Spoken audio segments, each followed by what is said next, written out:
All right, guys, we're back. How we doing? How we doing? We're back.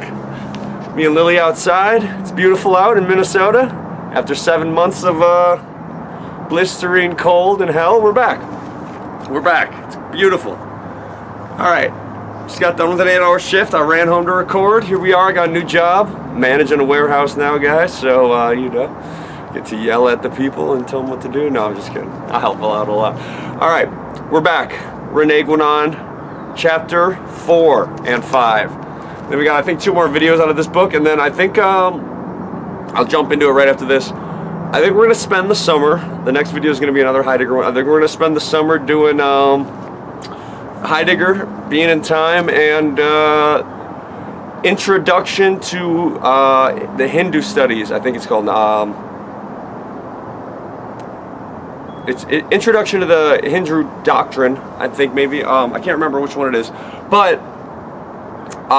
so we talk about tradition a lot, right? We're always talking about tradition. What is tradition? Marseille, Elia, Guénon, Avola, they're always talking about this tradition thing.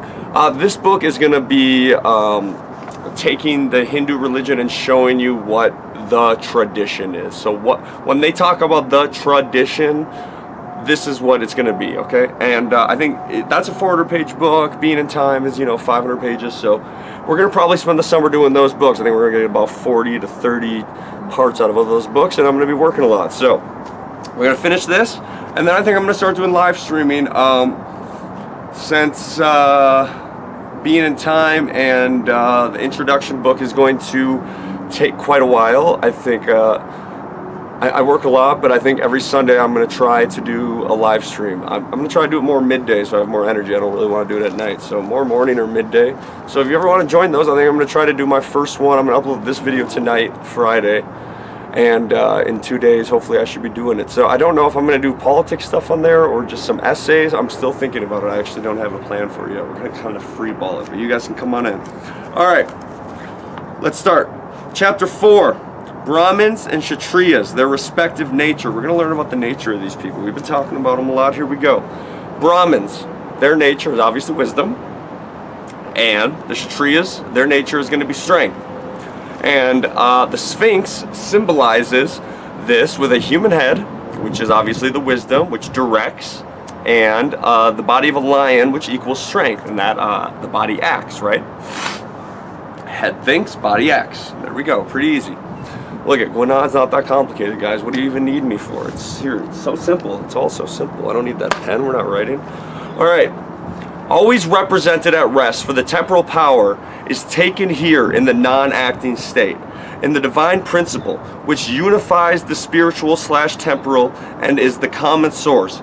Both proceed from the first directly and second indirectly, mediated through the first. So what he's saying is, the head, let's just say the Sphinx, okay? The spiritual authority is directly in contact with the source, right, of divine principle. And then through them, the divine principle goes into the military or royal power. So we'll get to that, but that's essentially what he's going to say. The body of the Sphinx, and that goes out in the world. So you have God, that you have the divine source, goes to the spiritual authority, and that kind of splinters out into the Kshatriyas, and they do their shit, the kings and the warriors. So the word druid is a verbal symbol that is an exact equivalent of the Sphinx, okay? So dru equals strength, and vid was what it originally was. Dru vid equals wisdom. So dru vid got turned into druid. Besides showing that royalty is implicit in priesthood, this is doubtless a memory of a remote epoch when the two powers were united. Sorry, it's actually a little bright out here. If this continues, I might have to go get some sunglasses here, guys. Dog's out here with me. So we've shown, and this was another book I really want to get to. So he's talking about in King of the World is a book he did.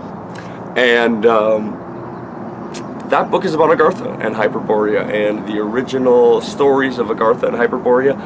I might do that one this summer too. I really kind of want to do that book. Everyone wants to hear about Agartha. Everyone wants to hear about Hyperborea. Come on, we all know what it is, guys. Everyone knows what it is. No dog whistles needed. It's fucking Hyperborea, guys. We're going home. So, In the past, went on showing how the supreme principle, once visible, became invisible and hidden from the external world, in proportion as the royalty moved away from the primordial state. So he's saying as the royalty and the warriors moved away from caring about spirituality, then they obviously got away from, the supreme principle. It's not good. We've shown how the principle is found under various names/symbols in all traditions. Also, how it appears in particular in the Judeo-Christian tradition. Judeo-Christian. Guénon. In the figures of Melchizedek and the Magi Kings. Some Jewish fucking name. Melchizedek. It's the thing about the Bible, man. Sometimes you read it and you just go, man, I really don't relate to this. What the fuck is a Melchizedek, dude? That's crazy. Isn't that crazy? In Christianity, the principle of royalty and the principles of royalty and priesthood. I'm sorry, I wrote PH. I was trying to think what that is. I can't really see right now. I'm gonna go get some glasses, guys. I'm sorry, but I'm gonna go get some glasses. Hey, Lily, come on.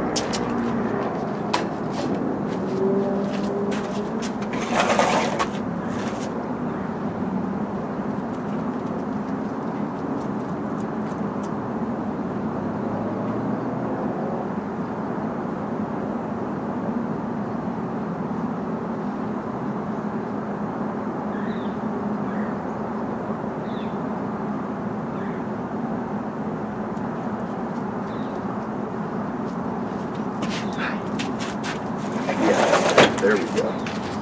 All right, guys. Now we can see. Now we can see in the sun. There we go. How we doing? There we go. Look at that. Look at that beautiful man in that fucking camera. How you doing? All right. All right. Here we go. So in Christianity, we're gonna go back. The principle of royalty and priesthood, it still exists theoretically in the figure of Christ, right? But as we know, in the Kali Yuga and where we are at in European spirituality, it seems to have lost that. And I think a lot of people talk about this. A lot of people, or even Christian, know that or feel this way. I'm not saying anything about myself. I'm just saying I think a lot of people know that theoretically this tradition still exists in Christianity, but it's just, especially within Protestantism. We've talked about this 100 times. We're not going to go over it again. We're not going to go over it, man. All right, the powers, they're complementary, okay? They're complementary, and that's what he says. But as we know, royalty can only function properly when the priesthood acts as a mediator between heaven and earth. This is why in the West, the priesthood received the symbolic name of pontificate. For as St. Bernard says, the pontiff, as indicated by the etymology of the name, is a kind of bridge, pont, between God and man. Okay, great. We're going to read a little note here.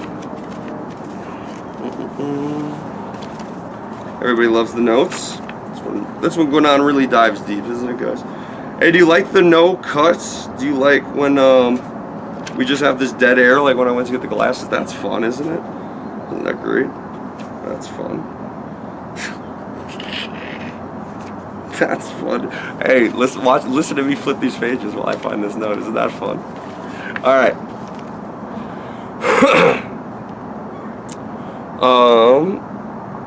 Tractatus de Morbius et Officio Epicorum. Okay, beautiful.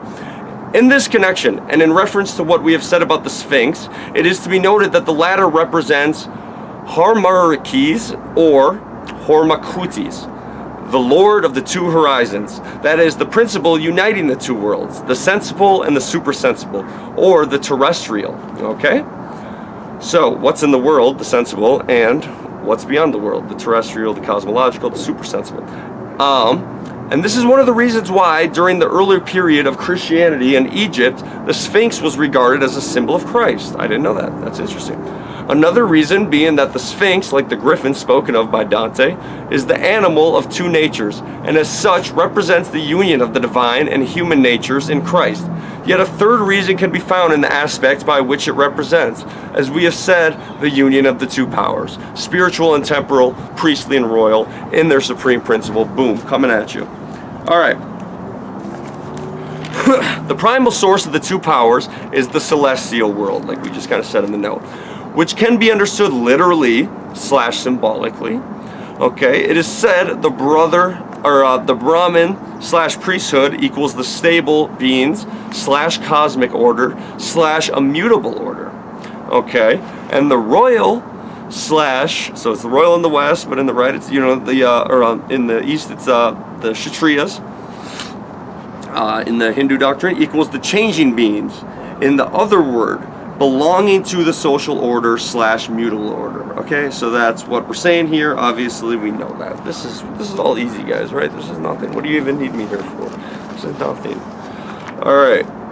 What is immutable is knowledge, which is figured by the immobile posture of man in meditation. Right? That's beautiful. What distinguishes the nature of the Brahmin and Kshatriyas is the predominance of different gunas. There's 3 gunas, okay? In Hinduism, there's 3 gunas. And these constitute qualities of being in all their states of manifestation. So he is saying that the nature of these 2 things, the Kshatriyas and the Brahmins, you like that? You like that? Yeah. We smoke around here. So what distinguishes the natures of these 2? All right, it's the gunas, okay? It's these gunas. And what are the gunas? Well, don't worry, guys. That's why I'm here. Sorry, I've had a lot of caffeine today, if you haven't noticed. There's going to be a difference between video shot in the morning and video shot after my 500 milligrams of coffee I'll do. So, the first guna. I'm a guna. No, I'm not on jerk off.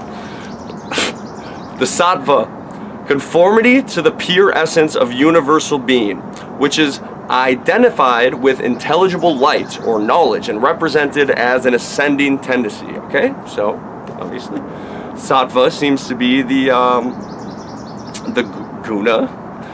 It just makes me laugh. Of light, of knowledge. You know, you think.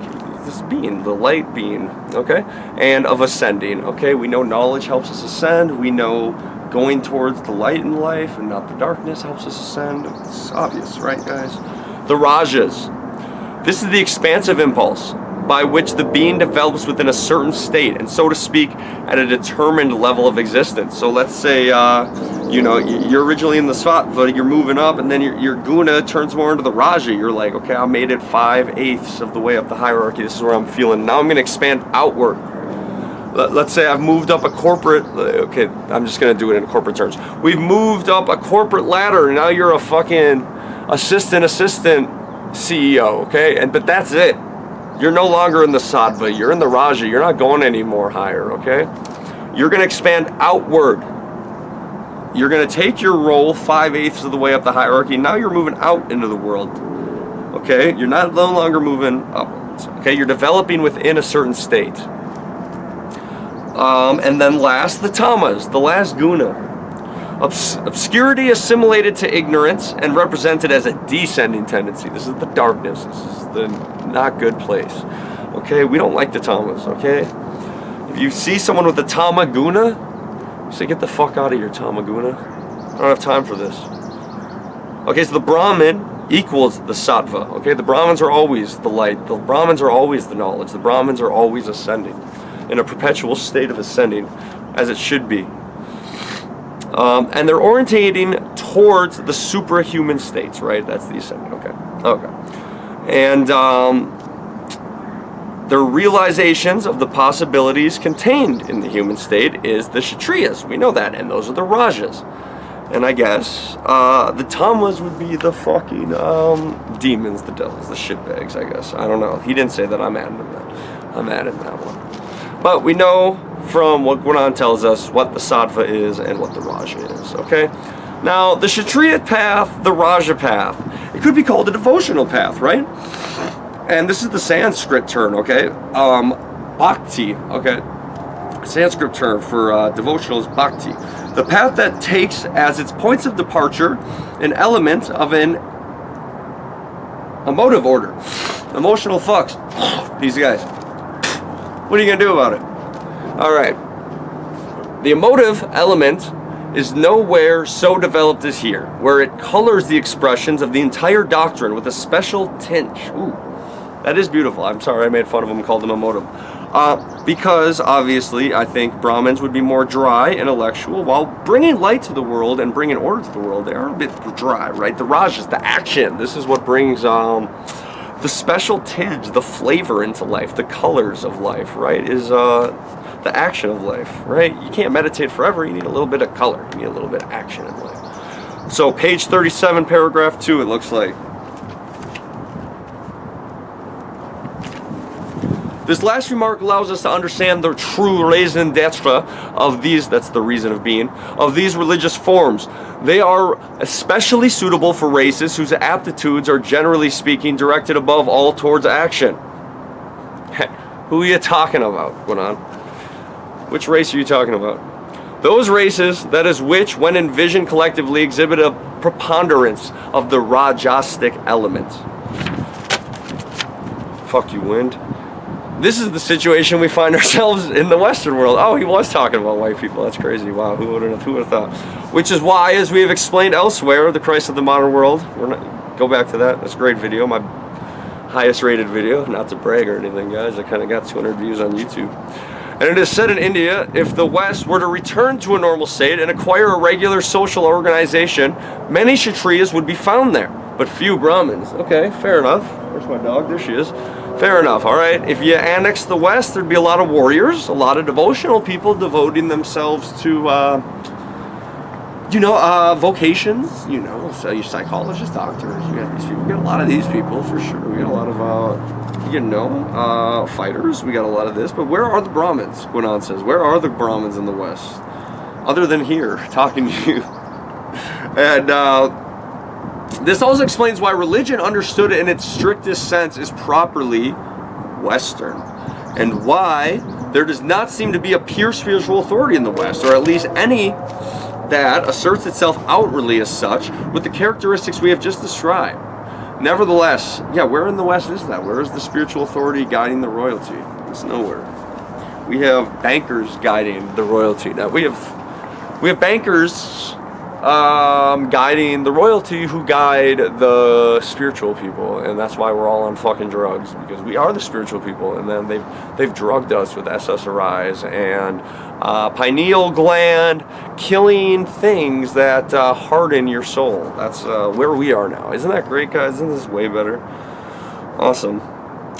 We're doing good, guys. Loving it. Nevertheless, adaptation to a religious form, like the establishment of any other traditional form, is the responsibility of a true spiritual authority in the fullest sense of this term. And this authority, which then takes on a religious appearance, can at the same time also remain something else in itself, so as long as there are true Brahmins at its heart, by which we mean an intellectual elite that remains aware of what lies beyond all particular forms, that is to say, of the profound essence of the tradition. For such an elite, the form can only play the role of support, while also providing a means for which who do not have access to pure intellectuality to participate in the tradition, but the latter naturally do not see anything beyond the form. For their own possibilities do not let them go any further, and that's fine, dude. Not everyone's going to be a genius. Not everyone's going to be me. No, okay. Not everyone is going to be 140 IQ. Not everyone, and that's fine. There's nothing wrong with that, dude. It's seriously. But the role of the caring 150 IQ spiritual person who guided the less connected, because you can't be connected without the intellectuality as much. The less connected to the divine principle, that's fine. They used these Brahmin types to help guide them, and that was great. It's better than being guided by free market capitalism. What didn't you say? What do you guys think, man? Drop a fucking comment. Capitalism or Brahmins, guys? Zionist banker rulers or Brahmins, guys? What do you think? Put that in the chat. Put that in the chat. Alright, consequently, what does this mean? What's the consequences of this? Rambling. What am I rambling about? Well, consequently, the spiritual authority need not show itself to them under any other aspect than the corresponding to their nature. There she is.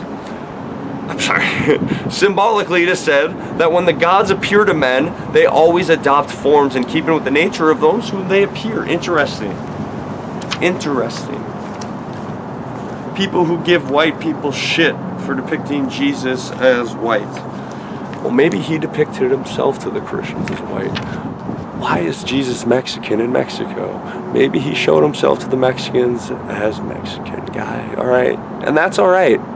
That's okay, rational atheist. There's nothing wrong with that. You don't fucking know what he's doing. Don't worry about that. Don't worry about that. Don't worry about fucking jerking off on SSRIs, atheist materialist. Although exterior as it may be, its teaching is always inspired by the spirit of the higher doctrine. But it may happen that once this adaptation is made, those who are the depositories of that traditional form subsequently find themselves confined to this adaptation, having lost effective consciousness of what lies beyond it. This may be due, moreover, to various circumstances, and maybe the mingling of castes of the Kali Yuga, maybe, by reason of which there are found among them men who are in reality for the most part Kshatriyas. From this, it is easy to understand that such a case is possible, principally in the West, all the more in that the religious form there particularly lends itself to this. The combination of intellectual and sentimental elements that characterizes this form actually creates a kind of mixed domain, where knowledge is envisioned less in itself than in its application to action. If the distinction between sacerdotal initiation have an intermediate ground where all sorts of confusion can arise, not to mention certain conflicts that would not even be conceivable if the temporal power had to face a pure spiritual authority. Okay, what does this mean? Okay, first, e-cig. You can hear how dry my throat is, but first,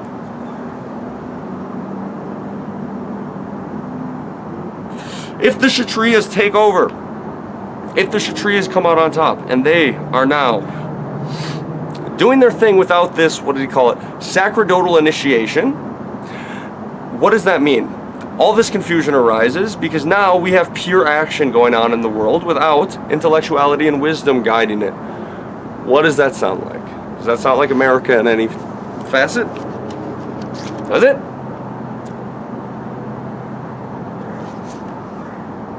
I'm waiting for you to answer. Okay. Here we go.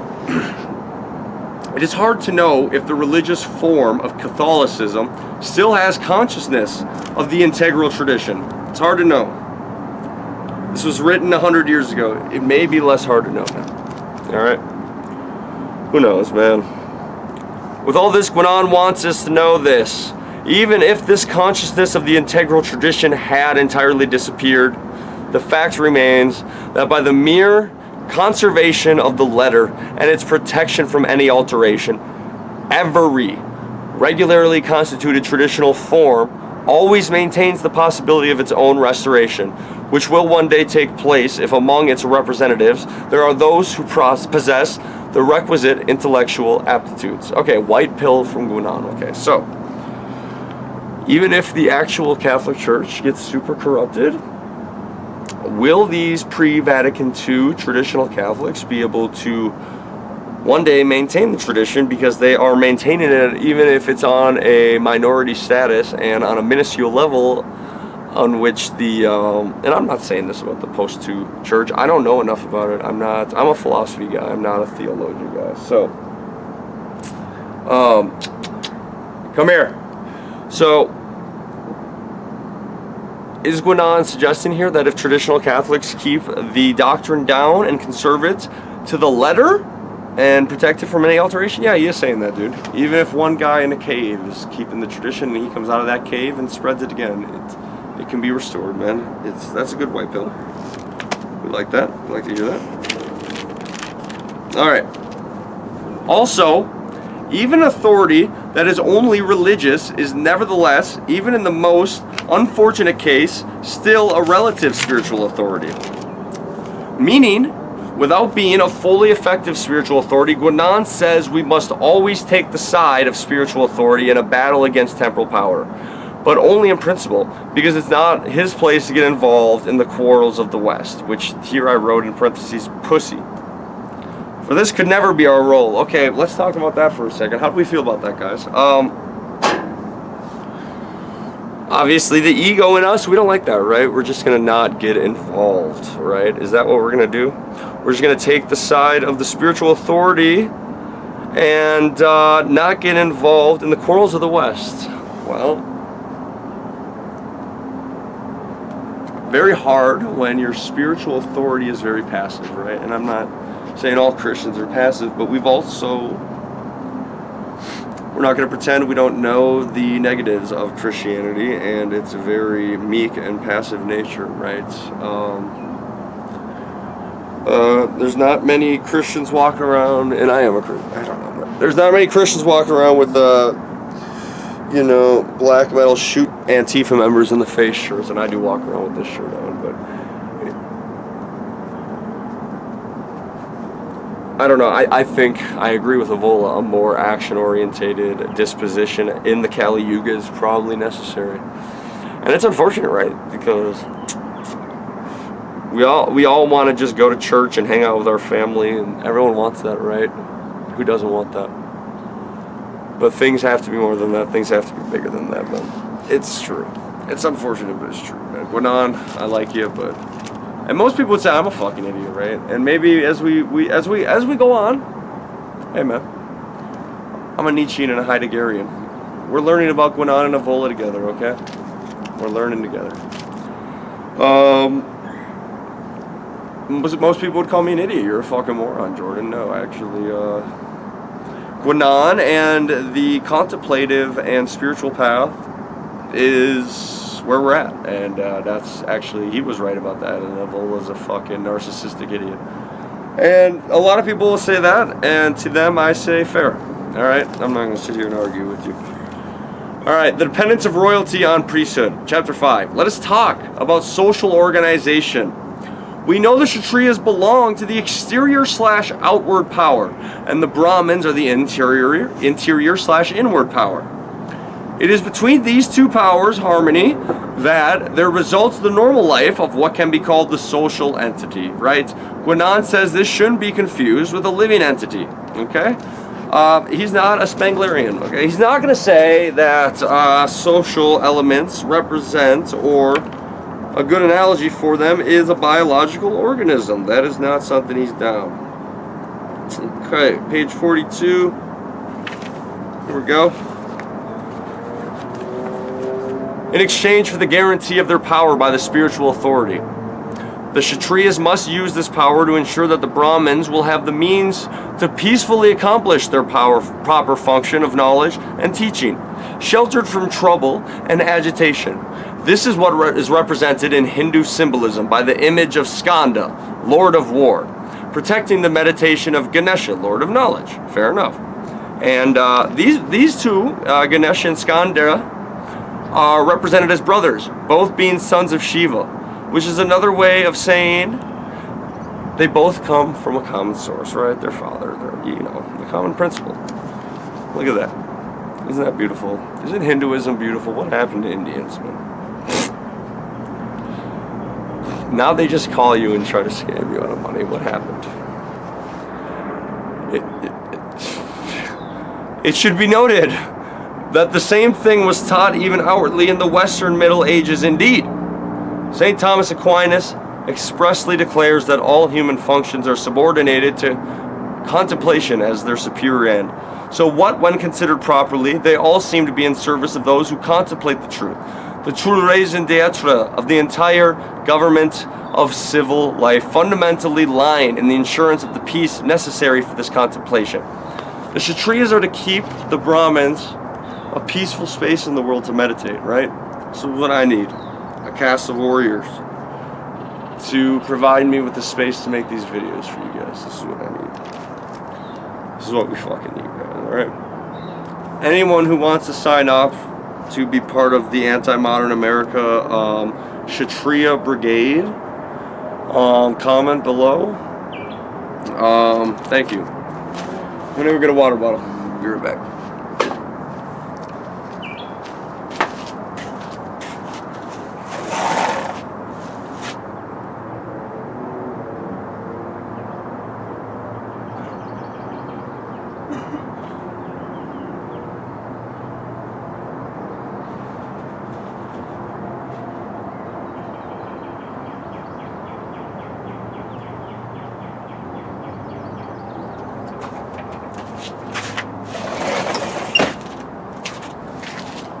Alright, I got a cigarette. I thought it would help. Hydration. What do you think, Lily? Full of dirt now?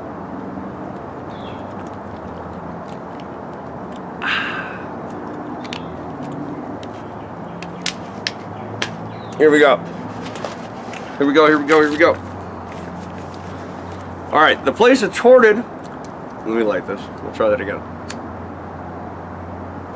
Alright, now here we go. That was a juke.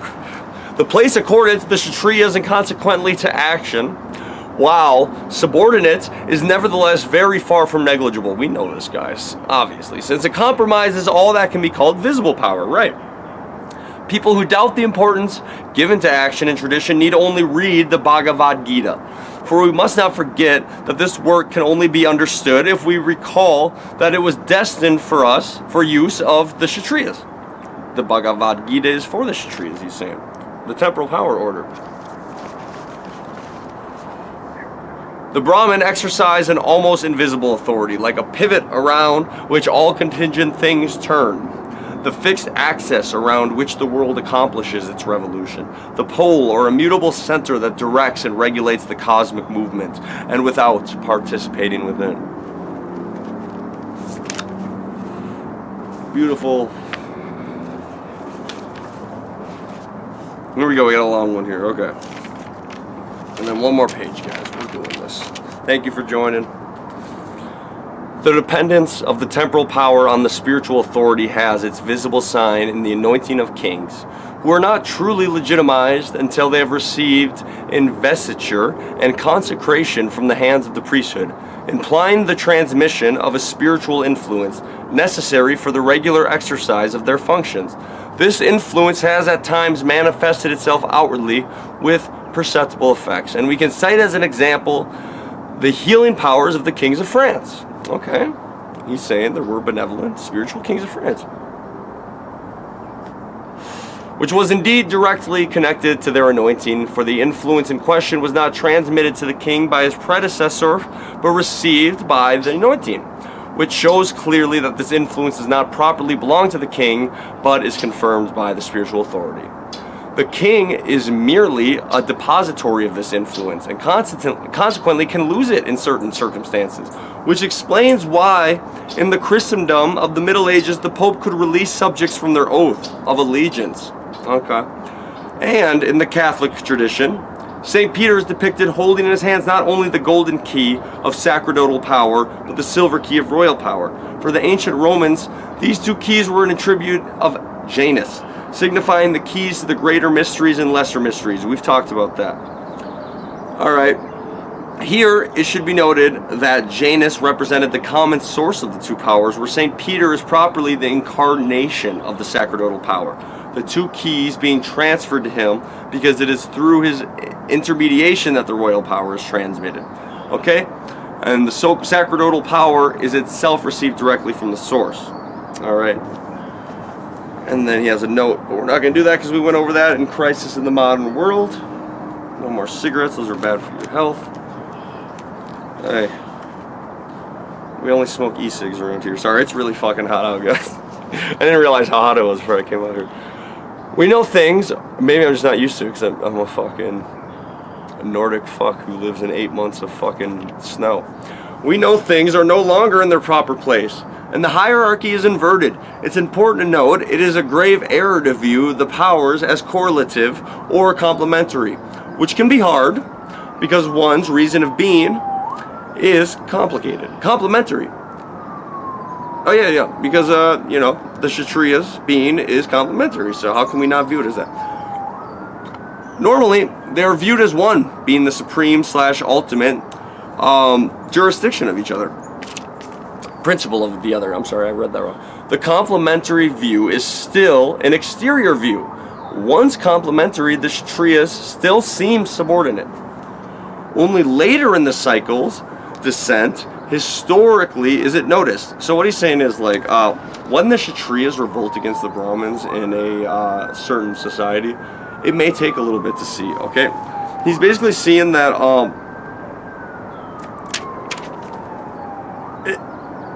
to see it as complementary is to only see it as exterior, which you could only see in the Kali Yuga, is what he's saying. So if they were complementary, you would never even notice because they would be in union, right? That's kind of what he's saying. Like, you would never notice from the exterior because there would never be a point in which it was noticed unless we were in a descending phase and the Kshatriyas have already revolted. That's kind of what he's getting at. Sorry if that didn't come off right. The symbolic expressions emphasizing the aspect of complementarity correspond are the symbolic expressions that are going to be emphasized during the descent, right? You're going to see in the symbology, you're going to say, well, I really see all this complementary essence coming from the warriors, but I shouldn't see that because it should be one essence, right? I shouldn't see that in my societal function. The parable of the lame and the blind man from 1st century BC Greece. Okay, this got a little complicated because I found sources on the internet that 1st century BC Greece is where we first see this. And it even said that on Wikipedia, which, let's be honest, Wikipedia is not one to give credit to the white man if there's someone else they can give it credit to. Okay, so I don't know, because Guénon's going to say something different here, but we'll see what happens. I saw that it was from Greece. Guénon says represents this story of the lame and the blind man, the relationship between the contemplative and active life, right? Because action left by itself is blind, and knowledge without an ability to move is lame. Okay, the lame man is the knowledge, the blind man is the action that moves without any knowledge. Guénon says its original could be Confucianism, which makes sense, because it was bound to the social world, and in China, Taoism is metaphysical order and Confucianism is social order, says Guénon.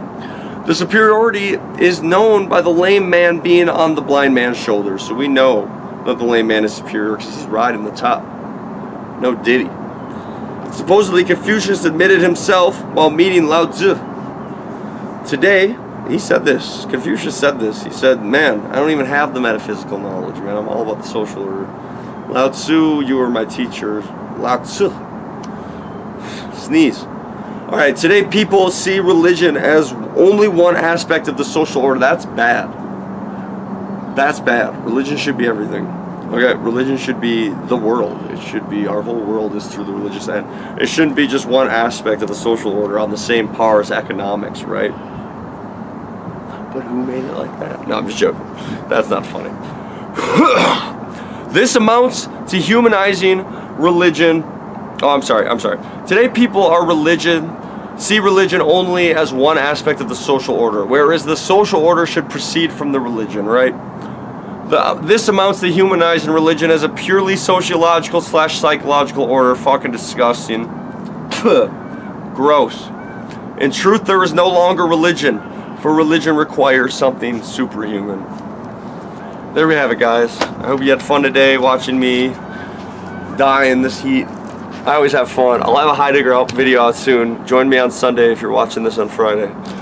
Alright, love you guys. I hope the best for you, I really do. I hope everything's going good in life, man. I really do. On everything that exists, I hope the best for you guys if you're watching this. You know the rules though, guys, of life. No black pilling. Stay sober, find God, something. And always sign a prenup because that's how it is now in the Kali Yuga. Alright, guys.